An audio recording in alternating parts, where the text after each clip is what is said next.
Breaking news, অবশ্যই এই নিউজটা আমি আপনাদেরকে দিতে আমার নিজেরই লজ্জা লাগতেছে। কারণ জুলাই আন্দোলন যারা ঘটাইছিল, যারা নেতৃত্ব দিচ্ছিল, তারা যে কত বড় মির্জাপর, কত বড় দুকাবাজ, তাই এখন হারে হারে টের পাচ্ছে জুলাই আন্দোলনের আহত ছাত্রছাত্রীরা।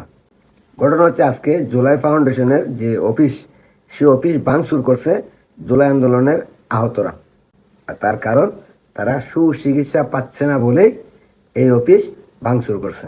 তাদের দাবি হচ্ছে মুগ্ধর ভাই সিগদ তাদেরকে ধোঁকা দিয়ে গেছে এত মাস, আর এখন নতুন যিনি আসছেন উনিও এদেরকে এভাবে গুল গুল গুল গুল করে পানি খাওয়াচ্ছেন, কিন্তু ওনাদের সুচিকিৎসার ব্যবস্থা করতেছে না।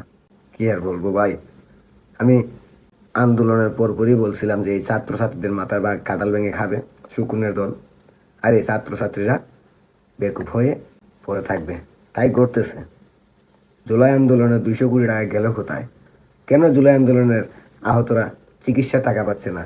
তাদের শরীরে এখনো কেন জুলাই আন্দোলনের আহতর দাগ, ব্যথা, যন্ত্রণা নিয়ে ভুগতেছে? 1 বছরেও কি এই জুলাই আন্দোলনের আহতরা ভালো হতে পারলো না? কেন পারলো না?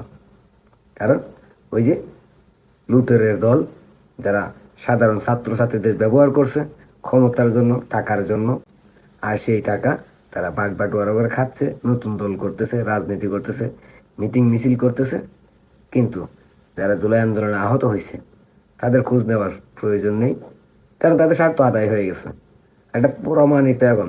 আমি বলছিলাম আর 1 বছর আগে যখন জুলাই আন্দোলন ঘটে, তখনই আমি বলছিলাম যে সাধারণ ছাত্রছাত্রীদের মাথা কাঁঠাল ভেঙে খাচ্ছে, এখনো খাচ্ছে।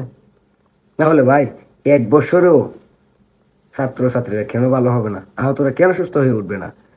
200-300 কোটি টাকা গেল কোথায়? কার পকেটে এই টাকাগুলো? আজকে কেন ছাত্রছাত্রীরা, আহতরা জুলাই ফাউন্ডেশনের অফিস ভাঙচুর করতে হলো? কেন তাদের চিকিৎসার দাবিতে রাস্তায় নামতে হয়?